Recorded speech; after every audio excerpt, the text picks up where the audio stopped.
स्वागत है आप सभी का हमारे चैनल पर। पिछली जो क्लास थी उसमें हमने सर्वनाम अध्याय पूरा कर लिया था। काफ़ी विस्तार से आपको वहाँ पर सर्वनाम समझाए गए हैं, उदाहरण भी लिए गए हैं, तो आपको वह अध्याय काफ़ी अच्छे से स्पष्ट हुआ होगा, काफ़ी अच्छे से समझ में आया होगा। आज हम अपना नया अध्याय करेंगे और हम अध्याय प्रारंभ करने जा रहे हैं वो है आपका विशेषण। तो देखिए आपका अध्याय है यहाँ पर विशेषण। सबसे पहले हम बात करेंगे कि विशेषण होते क्या हैं, इनकी परिभाषा क्या है। तो देखिए विशेषण की परिभाषा क्या कहती है कि जो शब्द, ऐसे शब्द जो किसी संज्ञा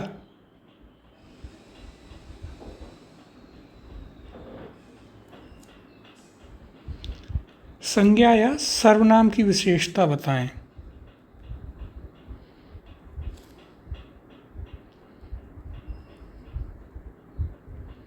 तो देखिए विशेषण किसे कहते हैं? ऐसे शब्द जो संज्ञा या सर्वनाम की विशेषता बताते हों।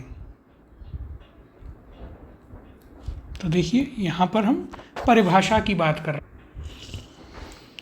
जो शब्द किसी संज्ञा या सर्वनाम की विशेषता बताएं या विशेषता बतलाते हैं, वे क्या कहलाते हैं? वे कहलाते हैं आपके विशेषण। तो सबसे पहले हमने बात करी है किसकी? आपके विशेषण की परिभाषा की। परिभाषा क्या कहती है कि वे शब्द जो किसी संज्ञा या सर्वनाम की विशेषता बताते हैं वे क्या कहलाते हैं? वे कहलाते हैं आपके विशेषण। अब देखिए इसमें आगे हम बात करेंगे अगली चीज़ पर, और वह क्या है? अगला बिंदु है आपके पास विशेषण के भेद या विशेषण के प्रकार। तो देखिए प्रयोग के आधार पर कितने हैं? विशेषण के होते हैं 4 भेद, मुख्यतः 4 भेद हैं। फिर इनके उपभेद भी होते हैं। तो अब हम एक एक करके इन भेदों पर चर्चा करेंगे। तो देखिए सबसे पहले हम बात करने वाले हैं किसकी? तो पहला है आपका पहला भेद गुणवाचक विशेषण। अब बात करते हैं कि आखिर गुणवाचक विशेषण क्या होते हैं, उनकी परिभाषा देखते हैं।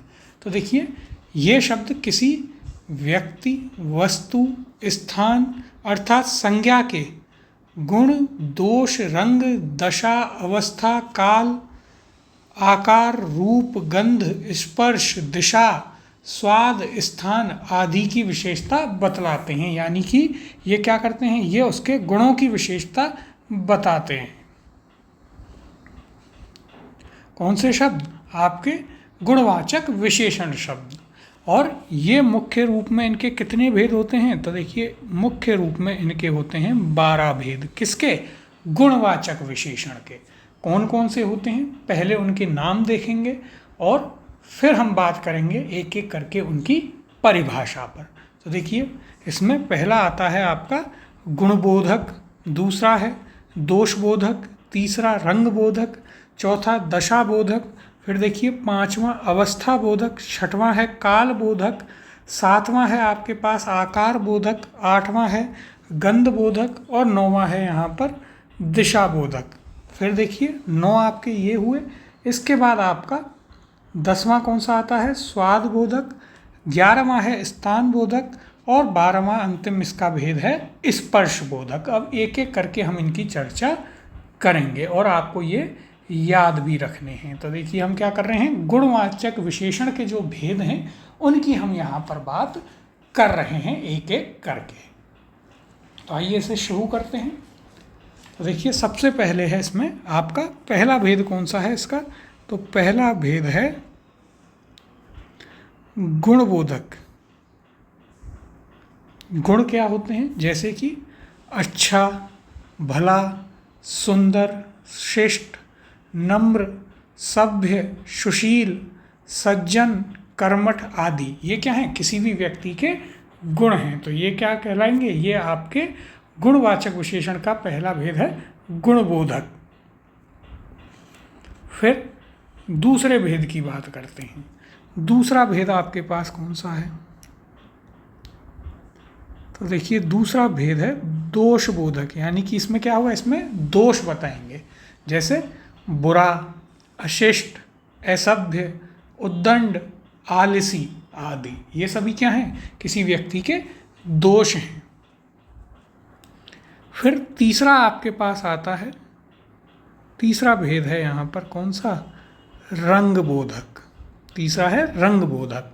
इसमें क्या होगा? रंग विशेषता बताएगा, जैसे लाल, काला, पीला, आसमानी, मटमैला आदि।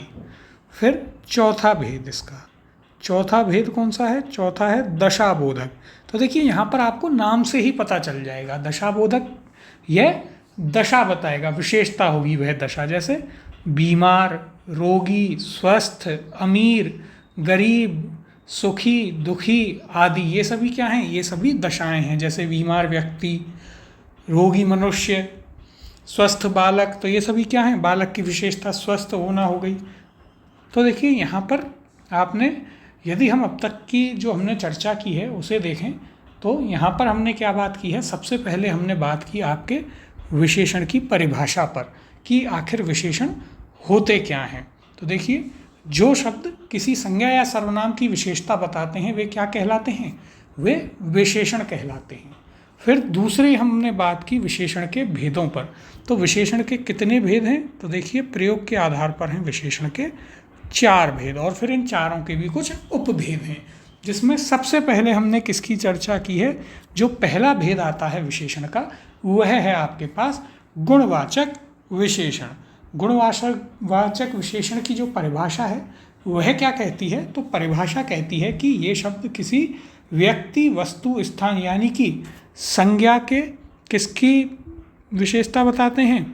तो ये संज्ञा के गुण, दोष, रंग, दशा, अवस्था, काल, आकार, रूप, गंध, स्पर्श, दिशा, स्वाद, स्थान आदि की विशेषता बताते हैं, और यही इसके भेद भी बन जाते हैं। जिन जिन चीज़ों की ये विशेषता बताते हैं, जो जो गुण हैं, वही इसके 12 भेद बन जाते हैं। तो यहाँ पर हमने क्या बात करी थी?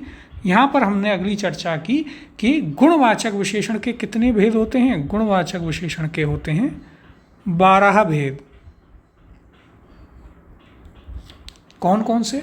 तो पहले पर हमने बात की गुणबोधक, जैसे अच्छा, तो देखिए अच्छा व्यक्ति, भला इंसान, सुंदर लड़की, शिष्ट व्यक्ति, नम्र व्यक्ति, सभ्य लड़का, सुशील लड़की, सज्जन व्यक्ति, कर्मठ विद्यार्थी। तो ये सभी क्या हैं? ये सभी विशेषण हैं, ये विशेषता बता रहे हैं। जैसे अच्छा आदमी, तो आदमी की विशेषता क्या है? अच्छा, उसका गुण है, वह उस गुण की विशेषता है, ये गुण का बोध करा रहे थे। फिर दूसरा इसका उपभेद है दोष बोधक। यहाँ पर क्या होगा? दोष पता चलेगा हमें। जैसे बुरा, तो देखिए बुरा व्यक्ति, यहाँ पर व्यक्ति की विशेषता क्या है? बुरा दोष। फिर अशिष्ट लड़का, तो यहाँ पर अशिष्ट उसकी विशेषता हो गई। फिर था असभ्य, तो देखिए असभ्य लड़की, तो लड़की की विशेषता क्या है? कि वह असभ्य है। फिर उद्दंड बालक, तो यहाँ पर बालक की विशेषता क्या हो गई? उद्दंडता। फिर आलसी लड़का, तो लड़के की क्या विशेषता है? वह आलसी है, यह उसका दोष है, तो यह दोष बोधक। फिर तीसरा हमने बात करी यहाँ पर रंग बोधक की, ये रंग बताते हैं। जैसे लाल कमीज, काला कुर्ता, पीला कपड़ा, आसमानी शर्ट, मटमैला पेंट, तो ये सभी क्या हैं? ये सभी विशेषता बता रहे हैं रंग, तो ये आपका रंग बोधक विशेषण। फिर हमारे पास इसका चौथा भेद था दशा बोधक। इसमें क्या होगा? इसमें दशा विशेषता बताएगी। जैसे कि उदाहरण है बीमार व्यक्ति, तो यहाँ पर व्यक्ति की विशेषता क्या हुई? कि वह बीमार है, और बीमार क्या है? एक दशा है, तो इसलिए यह दशा बोधक। इसी प्रकार से रोगी मनुष्य, स्वस्थ बालक, तो यहाँ पर बालक की विशेषता क्या है? कि वह स्वस्थ है। अमीर व्यक्ति, व्यक्ति की दशा क्या है? वह अमीर है। गरीब आदमी, यहाँ पर आदमी की दशा क्या है? गरीब, और यह उसकी विशेषता है। फिर सुखी लड़का, दुखी आदमी, तो ये सभी क्या हैं? ये सभी आपके दशाबोधक क्या हैं? आपके दशाबोधक गुणवाचक विशेषण है। क्या दिखाते हैं? ये दशा बता रहे हैं। अब देखिए आगे हम अपनी चर्चा को बढ़ाते हैं और जो आपके गुणवाचक विशेषण का 5वां भेद है उस पर चलते हैं। तो देखिए 5वां भेद क्या कहता है और कौन सा है गुणवाचक विशेषण का। तो 5वां भेद है अवस्था बोधक, यानी कि यहाँ पर आपको अवस्था जो है वह विशेषता बताएगी। जैसे ठोस, ठोस लकड़ी, द्रव्य, गैस, ये सभी क्या हैं, ये सभी अवस्था बताती हैं। चला, पिघला, नम, तर, गीला, कपड़ा, तरल, पदार्थ, तो पदार्थ की विशेषता क्या हो गई, तरल होना, कपड़े की क्या हो गई, गीला होना। तो ये सभी क्या हैं, ये अवस्था का बोध करा रहा है। फिर 6वां भेद देखते हैं। तो देखिए इसका 6वां भेद क्या कहता है। तो 6वां भेद आपसे कहता है कालबोधक विशेषण। कौन सा, कालबोधक। देखते हैं इसमें कौन कौन से हैं। यह काल का बोध कराए, जैसे नया, पुराना। तो देखिए नया मकान, मकान की विशेषता क्या हो गई, नया। तो वहाँ पर नया क्या है, उसकी विशेषता है, और काल बता रहा है कि अभी अभी बना है। पुराना घर, तो घर की विशेषता क्या हो गई कि वह पुराना है, और पुराना काल से संबंधित है। फिर प्राचीन मंदिर, नवीन पुल, आधुनिक तकनीक आदि। तो यहाँ पर जैसे प्राचीन मंदिर, तो मंदिर की क्या विशेषता है कि वह प्राचीन है, और प्राचीन क्या है, काल है। फिर नवीन पुल, तो यहाँ पर पुल की क्या विशेषता है कि वह नवीन है, तो ये क्या हो गया, यह भी आपका काल बोधक हो गया। इसी प्रकार आधुनिक उपकरण, तो उपकरण की क्या विशेषता हो गई कि वह आधुनिक है, और आधुनिकता क्या है, काल है आपका, तो यह काल बोधक में आए। फिर हम बात करते हैं आपके 7वें की, और देखिए 7वां कौन सा भेद है। तो 7वां भेद है आपका आकार बोधक। इसमें आकार से संबंधित विशेषता होगी, जैसे चपटा मटका, गोल मेज, छोटा लड़का, मोटा आदमी, अंडाकार गेंद, लंबा व्यक्ति। तो यहाँ पर देखिए क्या है, चपटा मटका, तो मटके की विशेषता क्या है कि वह चपटा है, यह उसकी आकार है, और आकार क्या है, विशेषता बता रहा है, तो आकार बोधक। फिर देखिए गोल मेज, मेज की विशेषता क्या है कि वह गोल है, आकार विशेषता बता रहा है। फिर छोटा लड़का, तो यहाँ पर लड़के की विशेषता क्या है कि वह छोटा है, और यह उसका आकार है। मोटा आदमी, तो यहाँ पर आदमी का आकार कैसा है, मोटा, और यह आदमी की क्या है, विशेषता, तो यह आपका आकार बोधक हो गया। इसी प्रकार से अंडाकार और लंबा। फिर हम बात करते हैं आपके 8वां जो इसका भेद है। तो देखिए 8वें भेद को भी देख लेते हैं।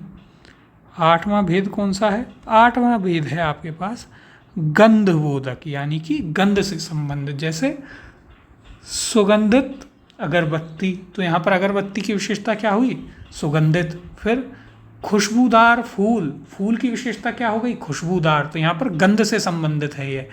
बदबूदार जगह, तो यहाँ पर जगह की विशेषता क्या हुई, बदबूदार की, वहाँ पर बदबू है। तो यह सब क्या है, आपके गंध बोधक हुए। अब बात करते हैं हम 9वें की। तो देखिए 9वां भेद कौन सा है इसका। तो 9वां भेद है इसका यहाँ पर दिशा बोधक। दिशा बोधक, यह क्या है, दिशा यहाँ पर विशेषता बताएगी। जैसे पूर्वी घाट, पश्चिमी घाट, तो यहाँ पर घाट की विशेषता क्या हो गई, पूर्व और पश्चिम हो गई, यानी कि दिशा। उत्तरी मैदान, दक्षिणी मैदान, तो यहाँ पर देखिए मैदान की विशेषता क्या है, उत्तरी और दक्षिणी, और उत्तर दक्षिण क्या है, दिशाएं हैं, तो यह क्या होगा, यह आपका दिशा बोधक होगा। ऊपरी भाग, बाहरी, भीतरी, अगला, निचला, ये सभी क्या हैं, ये सभी आपके दिशा बोधक हैं, जो दिशा का बोध करा रहे हैं। तो देखिए यहाँ पर हमने पहले आपके गुणवाचक विशेषण लिया है, विशेषण का पहला भेद, उसके हमने बात करी कि मुख्य 12 भेद होते हैं, जिनमें से पहले 4 की हमने चर्चा करी अभी, गुणबोधक, दोषबोधक, रंगबोधक और दशाबोधक। उसके बाद हमने यहाँ पर अगले 5 की चर्चा की है, जिनमें से 5वां भेद कौन सा था, 5वां था आपका अवस्था बोधक, जिसमें अवस्था बताई जा रही थी, जैसे कि ठोस पदार्थ, द्रव्य, गैस पदार्थ, तो ये सभी क्या हैं, ये सभी विशेषताएं हैं, आपकी अवस्था बता रहे हैं। चला, पिघला, नम आँखें, आँखों की विशेषता नम अवस्था है उनकी। तर, गीला कपड़ा, तरल पदार्थ, ये सभी क्या हैं, अवस्था बता रहे थे। फिर हमने बात करी 6वें उपभेद की, कौन सा है, काल बोधक। यहाँ पर काल से संबंधित रहेगा और वह विशेषता बताएगा, जैसे नया घर, पुराना घर, तो ये सभी क्या हैं, घर की विशेषताएं हैं कि नया पुराना, और नया पुराना क्या है, काल को दर्शा रहा है, तो यह आपका कालबोधक होगा। इसके बाद हमें देखिए अगला क्या है, प्राचीन नवीन, तो देखिए प्राचीन मंदिर, नवीन मंदिर, तो ये क्या है, ये आपकी क्या दिखा रहे हैं, कालबोधक हैं, ये आपका काल दिखा रहे हैं। फिर हमने अगला कौन सा देखा, अगला हमने देखा यहाँ पर आपका 7वां भेद आकार बोधक, यानी कि आकार रूपी विशेषता, जैसे चपटा मटका, गोल मेज, ये सभी क्या हैं, आकार की विशेषता। फिर छोटा व्यक्ति, मोटा आदमी, अंडाकार गेंद, लंबा आदमी, तो ये सभी क्या हैं, ये सभी यहाँ पर आकार को दर्शा रहे हैं और विशेषता बता रहे हैं। तो यह क्या हुआ, यह आपका आकार बोधक हो गया। फिर हमने 8वां भेद देखा इसका गंध बोधक, यानी कि जहाँ पर गंध की विशेषता हो, गंध आपको विशेषता बताए, जैसे सुगंधित फूल, खुशबूदार फूल, फूल की विशेषता क्या है, सुगंधित और खुशबूदार, जो कि क्या बता रहा है आपको, गंध बोधक है और आपका विशेषण है। बदबूदार जगह, जगह की विशेषता क्या है, बदबूदार, और बदबू क्या है, गंध है, तो यह आपका गंध बोधक। फिर हमने 9वां देखा यहाँ पर दिशा बोधक, यानी कि दिशा विशेषता होगी, जैसे पूर्वी घाट, पश्चिमी घाट देखे, उत्तरी मैदान, दक्षिणी मैदान, ऊपरी हिस्सा, बाहरी हिस्सा, भीतरी हिस्सा, अगला, निचला आदि। तो यहाँ तक जो हमने चर्चा की है वह आपको अच्छे से समझ में आई होगी, काफ़ी विस्तार में चर्चा की है और काफ़ी आराम से की है। अब इसके जो बचे हुए भेद हैं 12 हैं कुल, अब 3 और जो बचे हुए भेद हैं उन्हें देखते हैं और फिर हम देखेंगे इसके उदाहरण।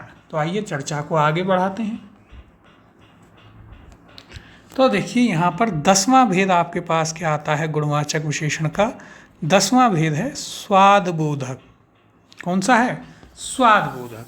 यहाँ पर स्वाद विशेषता होगी, जैसे चटपटा खाना, खट्टा फल, मीठा आम, नमकीन सब्जी, तीखा खाना, खारा पानी, तो यह सभी क्या है, ये सभी स्वाद को दर्शा रहे हैं और विशेषता भी बता रहे हैं। जैसे चटपटा खाना, तो खाने की विशेषता क्या है, चटपटा, और चटपटा क्या है, स्वाद, तो यह है आपका स्वाद बोधक। फिर खट्टा फल, तो यह क्या है, फल की विशेषता है कि वह खट्टा है। फिर मीठा आम, आम की विशेषता क्या है, मीठा, मीठा क्या होता है, स्वाद, तो यह आपका स्वाद बोधक हो गया। फिर हम बात करते हैं 11वें उपभेद की। तो देखिए 11वां उपभेद कौन सा है, 11वां है आपके पास स्थान बोधक। यहाँ पर स्थान की विशेषता होगी, जैसे नागौरी चाय, राजस्थानी नृत्य, मारवाड़ी बोली, जयपुरी वस्त्र, कश्मीरी शॉल, भारतीय व्यक्ति, ये सभी क्या हैं, विशेषताएं हैं। जैसे चाय, नागौरी चाय, तो यहाँ पर क्या हुआ, चाय की विशेषता हुई नागौरी, यानी कि स्थान उसकी विशेषता बता रहा है। राजस्थानी बोली, तो देखिए बोली की विशेषता क्या हो गई, राजस्थानी, स्थान से संबंधित। फिर मारवाड़ी नृत्य, तो यहाँ पर नृत्य की विशेषता क्या हो गई, मारवाड़ी। तो इस प्रकार से आपका स्थान बोधक होता है। और यहाँ पर फिर बात करते हैं इसका जो अंतिम और 12वां भेद है वह कौन सा है। तो देखिए 12वां भेद है आपके पास यहाँ स्पर्श बोधक। कौन सा है, स्पर्श बोधक, जिसमें आपको स्पर्श करके विशेषता का पता चले। जैसे चिकना घड़ा, जब आप उसको स्पर्श करेंगे, टच करेंगे, तब आपको पता चलेगा कि यह चिकना है। खुरदरा पत्थर, तो उस पत्थर की विशेषता क्या है, खुरदरा, और इसे आप स्पर्श करके महसूस करेंगे। कोमल पत्ती, कठोर लकड़ी, मुलायम आम, मखमली बिस्तर, तो ये सभी क्या हो गए, ये सभी आपके स्पर्श बोधक हो गए, जहां आप स्पर्श करके पता कर सकते हैं और स्पर्श करके उसकी विशेषता का जिनसे हमें पता चले तो वह आपके क्या होते हैं, स्पर्श बोधक होते हैं। तो देखिए यहाँ पर हमने जो बचे हुए 3 भेद थे गुणवाचक विशेषण के, उनकी चर्चा की थी। जैसे 10वां था आपके पास स्वाद बोधक, यहाँ पर स्वाद विशेषता बताता है, जैसे चटपटा खाना, खट्टा फल, मीठा आम, नमकीन सब्जी, तीखा खाना, खारा पानी। फिर आपके पास 11वां था स्थान बोधक। स्थान बोधक में क्या था, स्थान विशेषता बता रहा है, जैसे नागौरी चाय, राजस्थानी बोली, मारवाड़ी नृत्य, जयपुरी वस्त्र, कश्मीरी शॉल, भारतीय व्यक्ति। तो यहाँ पर क्या है, स्थान विशेषता बतला रहा है। फिर आपके पास 12वां भेद था इसका स्पर्श बोधक, जहाँ स्पर्श से आपको पता चले, स्पर्श उसकी विशेषता होगी, जैसे चिकना घड़ा, खुरदरा पत्थर, कोमल पत्ती, कठोर लकड़ी, मुलायम लकड़ी, मखमली बिस्तर आदि। ये सभी क्या हैं, ये सभी आपके स्पर्श बोधक हैं। तो यहाँ पर हमने गुणवाचक विशेषण की परिभाषा देखी और उसके भेद देखे हैं, उन पर चर्चा की है। अब इसके हम उदाहरण देखते हैं, उदाहरणों से समझते हैं। जैसे पहला उदाहरण है, उसका मुंह गोल है। तो देखिए यहाँ पर मुंह की क्या विशेषता है कि गोल है। गोल क्या है, आकार। फिर वह लड़का समझदार है। तो लड़के की विशेषता क्या है, समझदार होना। तो यह क्या है, यह आपका गुण है। तो यह आपका गुणबोधक। सीता अच्छी औरत है। तो देखिए यहाँ पर सीता की विशेषता क्या है कि वह अच्छी औरत है। तो यहाँ पर अच्छी क्या होगा, यह भी आपका गुणबोधक होगा। फिर हमारे पास अगला उदाहरण है, काला कुत्ता भौंक रहा है। तो यहाँ पर कुत्ते की विशेषता क्या है, काला यानी कि रंग। तो यह आपका रंग बोधक हो गया। फिर मैं सफ़ेद कमीज नहीं पहनता। तो यहाँ पर कमीज की विशेषता क्या है, सफ़ेद, और सफ़ेद क्या है आपका रंग। तो यह भी आपका रंग बोधक। अगला उदाहरण क्या है, पंकज अच्छा गायक है। तो पंकज की विशेषता क्या है कि वह अच्छा गायक है, और अच्छा क्या है, यह आपका गुण हो गया। अगला उदाहरण देखते हैं आगे, वह बहुत होशियार है। तो देखिए यहाँ पर होशियार क्या है, होशियार उसका गुण दिखाता है। तो यह आपके गुणबोधक है। फिर हमारे पास अगला उदाहरण है, बच्चों की त्वचा मुलायम होती है। तो देखिए मुलायम आप स्पर्श करके पता करेंगे, तो यह आपका स्पर्श बोधक हो गया। फिर अगला उदाहरण है, यह लड़का बहुत चालाक है। तो देखिए यहाँ पर आपके पास विशेषता क्या है लड़के की कि लड़का बहुत चालाक है। तो यह क्या है, यह उसका दोष है। क्या हो गया, यह उसका दोष हो गया, दोष बोधक। फिर हमारे पास अंतिम उदाहरण है, यह लड़का सुंदर है। तो देखिए यहाँ पर लड़के की विशेषता क्या है कि लड़का सुंदर है, और यह क्या होगा, यह उस लड़के का गुण है। तो यहाँ पर गुणबोधक। तो देखिए हमने उदाहरण लिए हैं आपके सामने, किसके, गुणवाचक विशेषण के। गुणवाचक विशेषण कौन से होते हैं, जिनमें किसी संज्ञा के गुण, दोष, रंग, दशा, अवस्था, आकार, काल, रूप, गंध, स्पर्श, स्थान, स्वाद, दिशा आदि की विशेषता बताई जाए, जिनके हमने 12 भेदों की अभी चर्चा की भी थी। तो देखिए यहाँ पर पहला उदाहरण क्या था आपके पास, पहला उदाहरण था आपके पास, उसका मुंह गोल है। तो यहाँ पर विशेषण क्या था, गोल, और गोल क्या होता है, आकार। तो यह आकार बोधक। दूसरा उदाहरण था, वह लड़का समझदार है। तो यहाँ पर लड़के की विशेषता क्या है, यहाँ पर लड़के की विशेषता है समझदार होना। तो विशेषण क्या है, समझदार, और यह क्या है, समझदारी गुण है। तो इसलिए यह आपका गुणबोधक हो गया। फिर हमारे पास तीसरा उदाहरण था, सीता अच्छी औरत है। तो देखिए यहाँ पर सीता की विशेषता क्या है कि वह अच्छी औरत है। तो यहाँ पर विशेषण क्या हो गया, अच्छी, और अच्छा क्या है, यह आपका गुण होता है।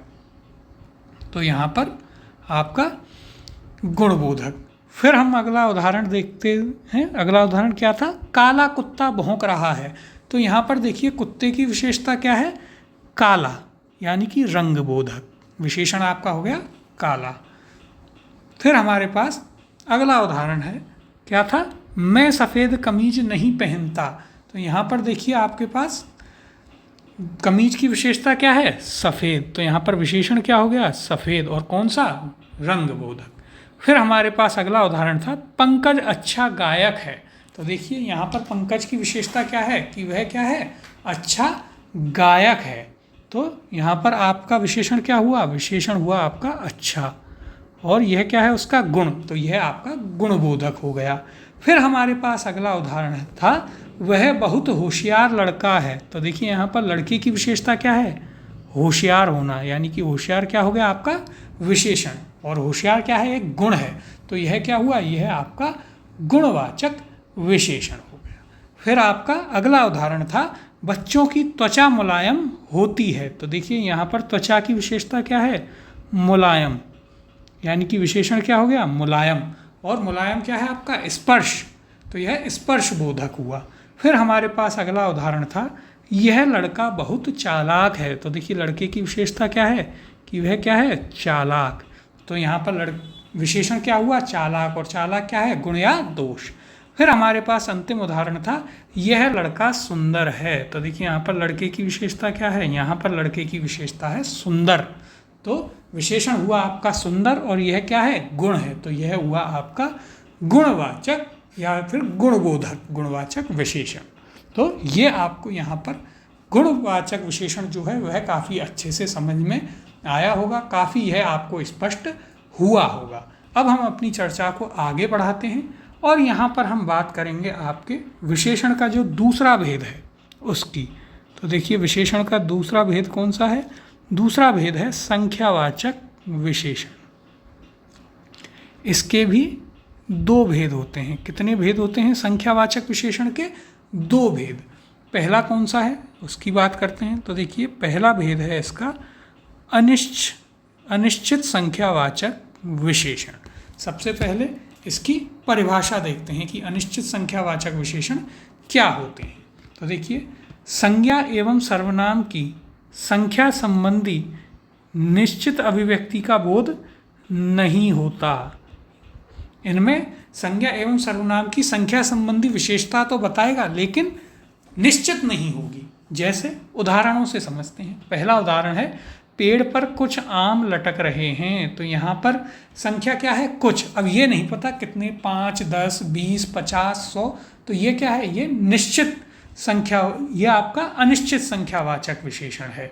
फिर दूसरा उदाहरण है, इस बार बारिश में बहुत ओले गिरे। तो देखिए यहाँ पर विशेषण क्या है आपका, बहुत। यह क्या है, संख्या बता रहा है बहुत, लेकिन हमें अनिश्चितता है, संख्या नहीं पता, 100, 200, 500, 1000 कितने ओले गिरे, यह आपको यहाँ पर नहीं पता चल रहा है। इसलिए यह क्या होगा, यह आपका अनिश्चित संख्यावाचक विशेषण होगा। आगे उदाहरण देखते हैं। तो देखिए अगला उदाहरण क्या है, आज मैंने अधिक अंगूर खा लिए। तो यहाँ पर क्या है, अधिक आपका अनिश्चित संख्यावाचक विशेषण है। क्यों, क्योंकि यहाँ पर संख्या निश्चित नहीं है, 50 खाए, 10 खाए, 20 खाए। थोड़े बच्चे दिखाई दे रहे हैं। तो यहाँ पर क्या है, विशेषण हुआ आपका थोड़े। अब थोड़े कितने हैं, 2 हैं, 5 हैं, 10 हैं, यह निश्चित नहीं है। तो यह आपका अनिश्चित संख्यावाचक विशेषण हो गया। अगला उदाहरण देखते हैं, कुछ चने मेरे लिए छोड़ देना। तो यहाँ पर क्या है, विशेषण कुछ। अब कुछ कितने वह नहीं पता, 10, 20, 100। तो यह भी आपका अनिश्चित संख्यावाचक विशेषण। फिर हमारे पास है अगला उदाहरण, कुछ बच्चे चंदा मांग रहे थे। तो कितने बच्चे, कुछ बच्चे, फिक्स संख्या नहीं पता, 5, 10, 2, 8, यह नहीं पता। तो यह आपका अनिश्चित संख्यावाचक विशेषण। किताब में थोड़े पन्ने बाकी हैं। पन्नों की विशेषता क्या है कि थोड़े से बाकी हैं। तो विशेषण क्या है, थोड़े। अब कितने वह एग्जैक्ट नहीं पता, तो इसका मतलब यह आपका अनिश्चित संख्यावाचक। फिर अंतिम उदाहरण है, रैली में लाखों लोग पहुँचे। तो देखिए यहाँ पर लोगों की विशेषता क्या है, कितने पहुँचे, लाखों, यानी कि संख्यावाचक। लेकिन कितने लाखों, 2 लाख, 1 लाख, 10 लाख, 20 लाख, वह नहीं निश्चित है। तो यह आपका होगा अनिश्चित संख्यावाचक विशेषण। तो देखिए यहाँ पर हम पुनः देखते हैं हमने क्या चर्चा की है। तो यहाँ पर हम बात कर रहे हैं आपके जो विशेषण का दूसरा भेद है संख्यावाचक विशेषण उसकी, जिसमें हमने बात की कि इसके कितने भेद होते हैं। इसके होते हैं 2 भेद। गुणवाचक के कितने थे, 12। इसके कितने हैं, 2 भेद। कौन कौन से, उनमें से हमने पहले की बात की है, पहले पर हमने चर्चा करी। पहला है आपका अनिश्चित संख्यावाचक विशेषण। इसमें क्या होता है, परिभाषा क्या कहती है, संज्ञा एवं सर्वनाम की संख्या संबंधी निश्चित अभिव्यक्ति का बोध नहीं होता। निश्चित अभिव्यक्ति नहीं होगी, यानी कि निश्चित संख्या नहीं दी हुई होगी। उदाहरण हमने देखे थे, जैसे पहला उदाहरण था, पेड़ पर कुछ आम लटक रहे हैं। तो आमों की विशेषता क्या है कि कुछ आम हैं, कितने हैं, संख्या हमें एग्जैक्ट नहीं पता। तो यहाँ पर आपका अनिश्चित संख्यावाचक विशेषण हुआ कुछ। फिर आपके पास दूसरा उदाहरण था, इस बार बारिश में बहुत ओले गिरे। तो ओले कितने गिरे, बहुत। यह क्या है, इनकी विशेषता है। अब एग्जैक्ट कितने गिरे यह नहीं पता। तो यह आपका हो गया अनिश्चित संख्यावाचक विशेषण। फिर हमने इसमें अगला उदाहरण देखा था। अगला उदाहरण क्या था? आज मैंने अधिक अंगूर खा लिए। तो यहाँ पर कितने अंगूर? अधिक अंगूर। तो यह क्या है? संख्यावाचक विशेषण। क्या हमें एकदम एग्जैक्ट संख्या पता है? नहीं। तो यह आपका अनिश्चित संख्यावाचक विशेषण। इसी प्रकार से आपका अगला उदाहरण था, थोड़े बच्चे दिखाई दे रहे हैं। बच्चे कितने? थोड़े, यानी कि अनिश्चितता, कोई निश्चित संख्या नहीं है, तो यह आपका अनिश्चित संख्यावाचक विशेषण। फिर इसी प्रकार से अगला उदाहरण था, कुछ चने मेरे लिए छोड़ देना। कितने चने? कुछ चने, एग्जैक्ट संख्या नहीं है, तो यह भी आपका अनिश्चित संख्यावाचक विशेषण। फिर अगला उदाहरण था, कुछ बच्चे चंदा मांग रहे थे। कितने बच्चे? कुछ बच्चे, निश्चित संख्या नहीं है, तो यह भी आपका निश्चित संख्यावाचक विशेषण। अगला उदाहरण था, किताब के थोड़े पन्ने बाकी हैं। कितने पन्ने बाकी हैं? थोड़े, संख्या हमें निश्चित नहीं पता है, तो यह आपका अनिश्चित संख्यावाचक विशेषण। और फिर हमारे पास अंतिम उदाहरण था यहाँ पर, कौन सा? रैली में लाखों लोग पहुँचे। तो लोग कितने? लाखों, लेकिन निश्चित संख्या नहीं है, तो यह आपका अनिश्चित संख्यावाचक विशेषण। तो यहाँ पर हमने अनिश्चित संख्यावाचक विशेषण पर चर्चा की और उसके उदाहरण भी देखे, तो यह आपको स्पष्ट हुआ होगा। अब हम संख्यावाचक विशेषण का जो दूसरा भेद है उस पर चर्चा करेंगे, और वह है आपका कौन सा? तो देखिए दूसरा भेद है यहाँ पर निश्चित संख्यावाचक विशेषण। यह क्या कहता है? परिभाषा कहती है कि संज्ञा एवं सर्वनाम की निश्चित अभिव्यक्ति का बोध होगा। किसका? निश्चितता होगी यहाँ पर संख्या की, 10, 20, 40, 50 इसकी। तो देखिए उदाहरणों से देखते हैं। जैसे पहला उदाहरण दे रखा है, इस कक्षा में 40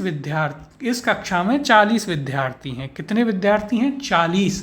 तो विद्यार्थियों की विशेषता क्या है? कि वे 40 हैं। यहाँ पर संख्या निश्चित है, इसलिए यह आपका निश्चित संख्यावाचक विशेषण।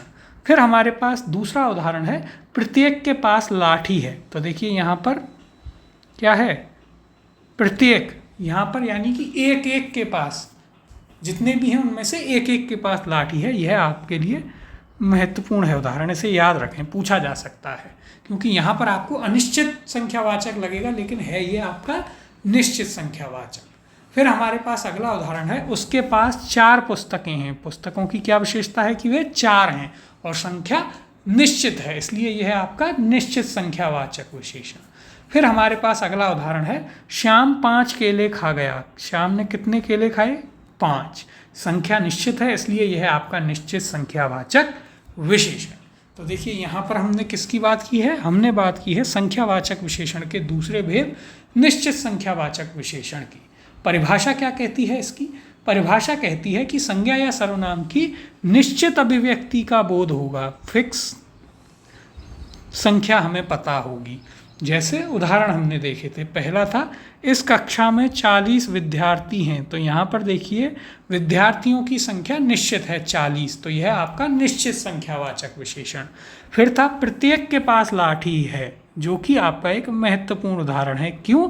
क्योंकि यहाँ पर आपको देखने में क्या लगेगा? अनिश्चित संख्यावाचक, लेकिन है ये आपका निश्चित संख्यावाचक। क्यों?